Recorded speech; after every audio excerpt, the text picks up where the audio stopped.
ذکر ولادت پاک کرنے اور سننے کے لیے حاضر خدمت ہوئے ہیں۔ یہ بڑی سعادت مندی کی بات ہے، اور واقعی آپ اس سعادت مندی کو یوں دیکھیں، اتنی بڑی بستی میں اتنے لوگوں کے درمیان یہ سعادت آپ کو اور ہمیں نصیب ہوئی ہے۔ اگرچہ ہماری تعداد چند ہی ہے، لیکن چونکہ ہمارا مقصد ذکر کرنا ہے، محبوب کی ولادت کا ذکر کرنا ہے، تو انشاءاللہ تبارک و تعالی امید ہے رب قدیر عز و جل کی ذات مقدس سے کہ ہم جس محبوب کا ذکر کرنے کے لیے حاضر ہوئے ہیں، انشاءاللہ تبارک و تعالی وہ ذکر خیر ہمارے لیے، آپ کے لیے، ہم سب کے لیے دنیا اور آخرت میں ذریعہ نجات بنے۔ اللہ تبارک و تعالی توفیق رفیق عطا فرمائے ہمارے ان بھائیوں کو بھی کہ جو ادھر ادھر آواز جہاں تک پہنچ رہی ہے، اگر وہ جلسہ گاہ میں تشریف لے آئیں تو کیا بات ہے۔ حضرات محترم، آئیے سب سے پہلے آپ اور ہم سب مل کر اپنے آقا و مولا حضور احمد مجتبی محمد رسول اللہ صلی اللہ تعالی علیہ وآلہ وصحبہ وبارک وسلم کی بارگاہ بے کس پناہ میں عشق اور محبت کا ثبوت دیتے ہوئے درود و سلام کا نذرانہ پیش کریں۔ پڑھیں اللہم صلی علی سیدنا و مولانا محمد معدن الجود والکرم وعلی آلہ وبارک وسلم صلاة و سلاما علیک یا رسول اللہ یا حبیب اللہ صلی اللہ تعالی علیہ وسلم۔ ایک مرتبہ اور نبی اور آل نبی پر درود و سلام پڑھیں۔ اللہم صلی علی سیدنا و مولانا محمد وبارک وسلم صلی علیہ صلاة و سلاما علیک یا سیدی یا رسول اللہ یا حبیب اللہ صلی اللہ تعالی علیہ وآلہ وصحبہ وبارک وسلم۔ حضرات محترم، درود شریف جب بھی پڑھا کریں تو مکمل درود پڑھا کریں۔ ترمذی شریف کی روایت ہے، روایت سند اور متن کے اعتبار سے بالکل صحیح ہے، اس کے راوی بھی ثقہ ہے۔ میں جو یہ بات بول رہا ہوں یہ علماء بہتر سمجھتے ہیں اس کو، اور اصول الحدیث میں یہ ذکر کی جاتی ہے، لیکن آپ حضرات اتنا سمجھ لیں کہ مستند روایت، مستند حدیث صحابہ اکرام علیہم رضوان کا مجمع ہے۔ نبی معظم علیہ الصلوۃ والسلام نے فرمایا لا تصلی بطرا، ہرگز تم مجھ پر دم کٹا درود مت پڑھا۔ بعض نے اس کا مفہوم یوں بھی بیان کیا ہے کہ آدھا ادھورا درود مت پڑھا کرو۔ صحابہ اکرام علیہم رضوان نے عرض کی یا رسول اللہ صلی اللہ تعالی علیہ وآلہ وصحبہ وبارک وسلم، تو صاحب یا رسول اللہ کہنا یہ ہمارے اصحاب کا طریقہ ہے۔ جب بھی صحابہ اکرام عرض کرتے نبی پاک علیہ السلام سے تو عرض کرتے فدا کا امی و ابی یا رسول اللہ، اکثر کہ یا رسول اللہ ہمارے ماں باپ آپ پر قربان۔ ذات محترم، اس میں کوئی شک نہیں ہے کہ وہ نفوسات قدسیہ، وہ صحابہ اکرام رضوان اللہ تعالی علیہم اجمعین، ان کی شان کیا ہے، کتنی بلند ہے، یہ ہم اندازہ بھی نہیں کر سکتے، چونکہ ان کو یہ شرف حاصل ہے کہ وہ نبی معظم علیہ السلام کی صحبت میں رہے، صحبت اٹھائی، اور اسی مبارک صحبت کے ساتھ ایمان پر اس دنیا سے تشریف لے گئے۔ آپ اور ہم اور ہمارے سے پہلے جو لوگ گزر گئے ہیں، وہ اور جو اب آئیں گے، وہ بھی کسی ایک صحابی کے اس مرتبے اور فضیلت پر وہ نہیں پا سکتے کما حق ہو جو اللہ اور رسول نے انہیں عطا فرمائی۔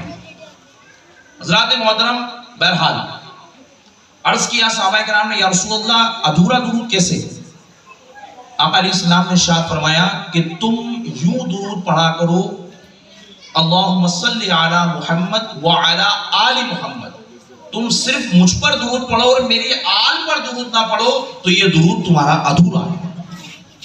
حضرات محترم، ذہن بنا لیں انشاءاللہ جب بھی درود و سلام پڑھیں گے، درود شریف پڑھیں گے، ہم درود شریف پورا پڑھیں گے اللہم صلی علی محمد وعلی آل محمد، یا مختصر ہم پڑھتے ہیں صلی اللہ تعالی علیہ وسلم پڑھتے ہیں نا، اس میں آپ وعلی آلہ بھی ایڈ کر لیں، اور وہ اصحابی ہی بھی کر لیں گے تو سبحان اللہ کیا بات ہے، آل اور اصحاب پر درود و سلام۔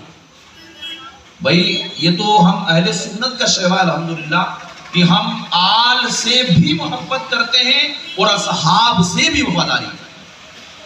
بہرحال درست پڑھیں نبی اور آل نبی پر ایک مرتبہ اور عشق محبت کے ساتھ اللہم صلی علی سیدنا مولانا محمد معدن الجود والکرم وعلی آلہ وبارک وسلم صلاۃ و سلاما علیک یا رسول اللہ یا حبیب اللہ صلی اللہ تعالی علیہ وعلی آلہ وصحبہ وبارک وسلم۔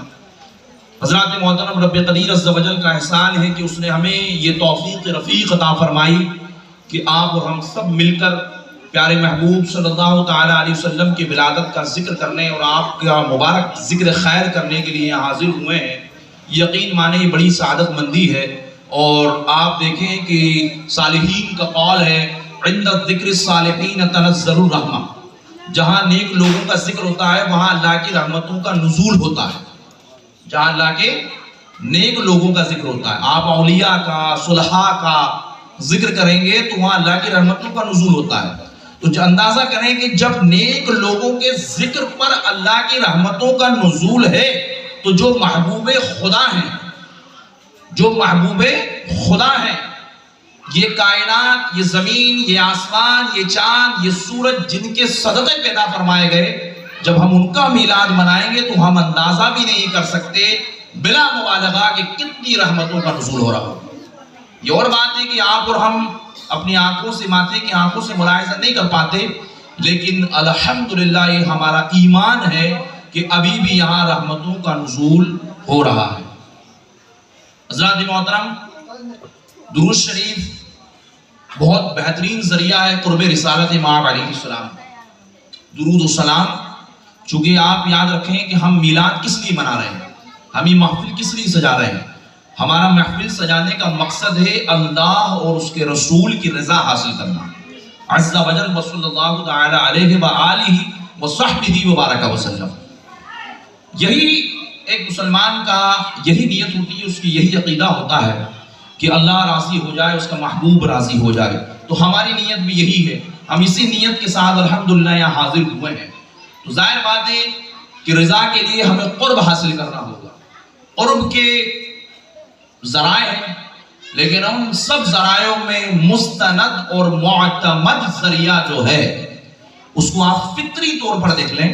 فطری طور پر انسانی فطرت میں ہوتا ہے کہ آپ اگر کسی بندے سے محبت کا، دوستی کا، عقیدت کا اظہار کرتے ہیں تو اس کے اہل خانہ سے، اس کی اولاد سے آپ اگر محبت سے پیش آتے ہیں تو ضرور آپ اس کے دل میں بھی جگہ بنا لیں گے، جس کی وہ اولاد ہے، جس کے وہ گھر والے ہیں، جس کے خاندان والے ہیں۔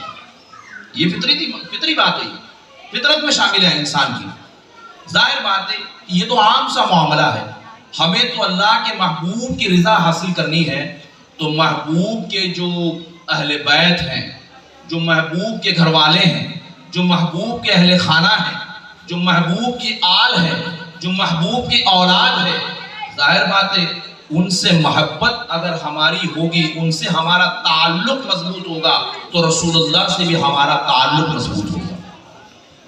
یہ میں نے ایسا ہی نہیں کہہ دیا کہ یہ ایک فقرہ میں نے بنا دیا اور بات کر دیا۔ حضرات محترم، متفق علیہ حدیث ہے۔ متفق علیہ حدیث اس کو کہتے ہیں، آپ اتنا سمجھ لیں کہ جس کو امام بخاری نے بخاری شریف میں اور امام مسلم نے مسلم شریف کے اندر نقل کیا ہو، یعنی دونوں امام جو آپ نام سنے نا امام بخاری کا، بولیے تھوڑا بیداری کا ثبوت دیجیے، مختصر وقت کے لیے حاضر ہیں انشاءاللہ جو بھی ذکر ہو۔ تو امام بخاری کا نام سنے ہیں آپ لوگ، بخاری شریف، ایسے ہی امام مسلم کی مسلم شریف۔ یہ ہم اہل سنت کے نزدیک، اہل سنت کے نزدیک، ہمارے نزدیک الحمدللہ قرآن مجید کے بعد سب سے معتبر کتاب میں سے احادیث کی، اور بھی معتبر کتب ہیں، ایسا نہیں کہ صرف بخاری شریف بھی اور مسلم شریف بھی ہے۔ کچھ لوگ صرف بخاری اور مسلم شریف میں ہی پڑھے ہوئے ہیں کہ وہ یہ سوچتے ہیں کہ یہی حدیث کی کتاب ہے، ایسا نہیں ہے، یا جو بخاری میں آ گیا وہی سب کچھ ہے، وہ سب اصول الگ ہیں، اور بھی حدیث کی کتابیں ہیں۔ بہرحال موضوع میرا وہ نہیں ہے۔ بہرحال تو بخاری شریف اور مسلم شریف کی متفق علیہ حدیث ہے، امام بخاری امام مسلم دونوں نے اس کو نقل کیا اپنی اپنی کتاب کے اندر۔ وہ حدیث کیا ہے؟ نبی معظم علیہ السلام نے حجۃ الوداع کے موقع پر، حجۃ الوداع، حجۃ الوداع کیا ہے؟ حجۃ الوداع یعنی وہ حج جو نبی پاک علیہ السلام نے اپنی ظاہری حیات میں جو آپ نے آخری حج فرمایا تھا، اس کے بعد حضور علیہ السلام اس دنیا ظاہری سے تشریف لے گئے. ہماری انسانوں، ہم لوگوں کی آنکھوں سے اوجھل ہو گئے، یعنی ہماری آنکھوں میں وہ طاقت نہیں، وہ تاب نہیں کہ رسول اللہ کو دیکھ سکیں. رسول اللہ تشریف لے گئے، قبر میں جلوہ افروز ہیں، آپ کی روح مبارک جلوہ افروز ہے، آپ کا جسم مبارک صحیح و سالم.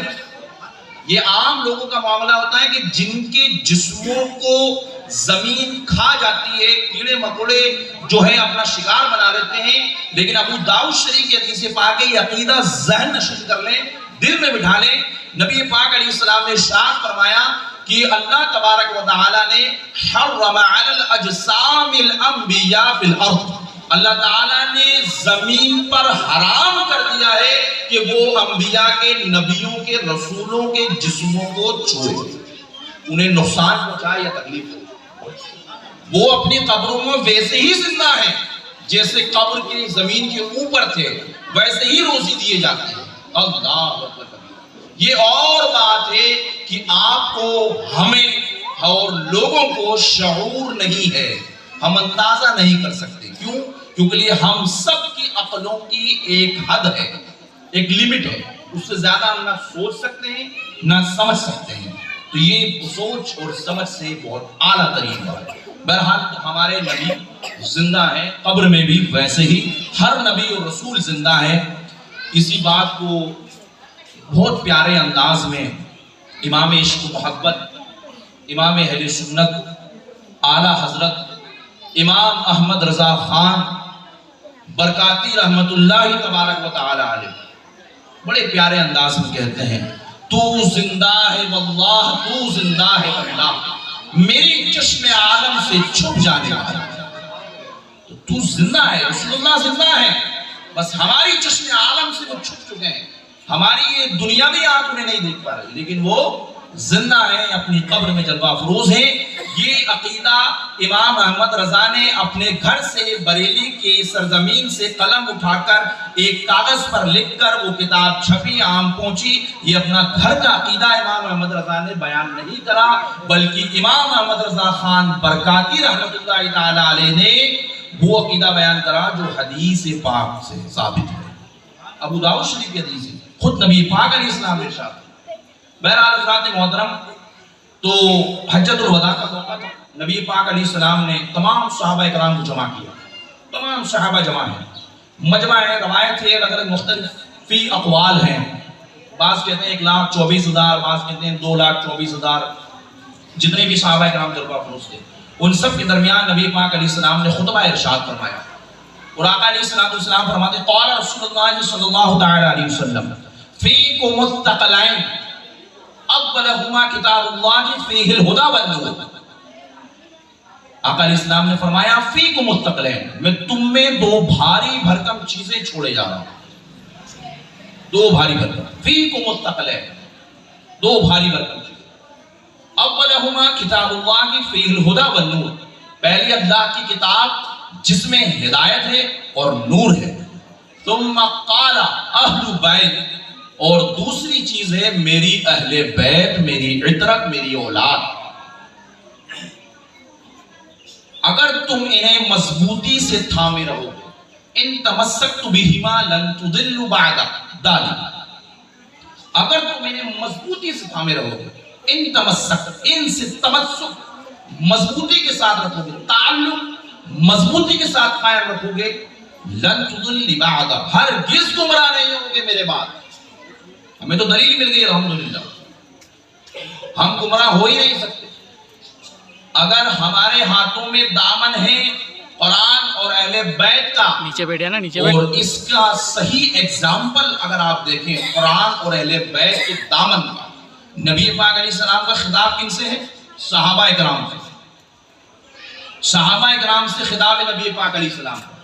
صحابہ کرام کون؟ جلیل القدر اصحاب، خلیفہ اول، پہلے خلیفہ، امیر المؤمنین، خلیفۃ المسلمین، سیدنا ابو بکر الصدیق رضی اللہ تبارک و تعالی عنہ وارضاہ عنہ خلیفہ اول ہیں، خلیفہ راشد، پہلے خلیفہ۔ یہ ہمیں دیکھیے محافل کا مقصد یہ ہونا چاہیے کہ ہمارے جو اصل عقائد ہیں اہل السنہ والجماعت کے وہ لوگوں تک پہنچیں، ہم کچھ سیکھ کر جائیں۔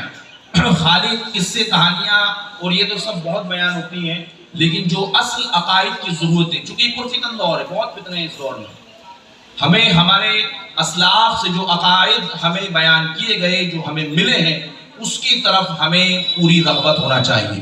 تو خلفائے راشدین، خلفائے راشدین بولیے، خلفائے راشدین، خلیفہ وہ چار خلیفہ، پانچ خلیفہ، کتنے بولیے؟ پانچ خلیفہ، پانچ خلیفہ جن کو خلفائے راشدین کہا جاتا ہے۔ ان میں سب سے پہلے خلیفہ ہیں خلیفہ بلا فصل، خلیفہ بلا فصل، مطلب بلا فصل کا مطلب میں سمجھا دوں۔ بلا فصل کا مطلب یہ ہے کہ حضرت ابو بکر صدیق سے پہلے کوئی خلیفہ نہیں۔ یہ اہل سنت کا عقیدہ ہے، ہم یہی مانتے ہیں۔ پہلے خلیفہ راشد حضرت ابو بکر صدیق، بولیے بولیے، حضرت ابو بکر صدیق ہے نا۔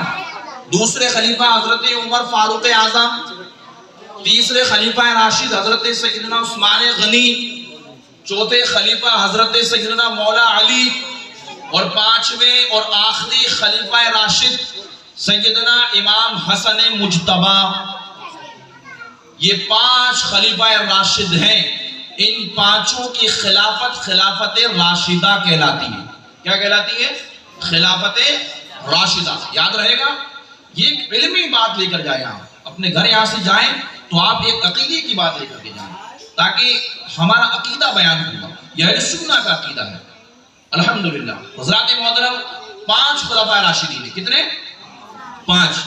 نبی پاک علیہ الصلوۃ والسلام کی وہ حدیث جو بالکل حدیث مشہور ہے کہ نبی پاک علیہ السلام نے فرمایا میرے بعد 30 سال تک خلافت راشدہ ہوگی، 30 سال تک خلافت ہوگی، خلافت علی منہج النبوہ ہوگی۔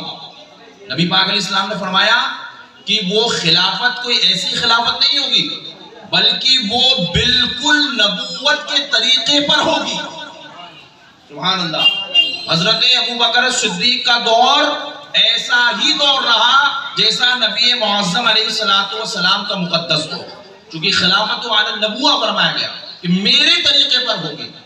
تو حضرت ابو بکر صدیق سے لے کر حضرت امام حسن تک یہ جو خلافت راشدہ رہی، یہ خلافت راشدہ 30 سالہ، یہ نبی پاک علیہ السلام کے طریقہ کار پر رہی۔ حضرت ابو بکر صدیق کا فرمان آپ کا اور آپ کا فرمان بالکل ویسا ہی ہے جیسا نبی پاک علیہ السلام کا فرمان، آپ کی اتباع ویسی ہی ہے۔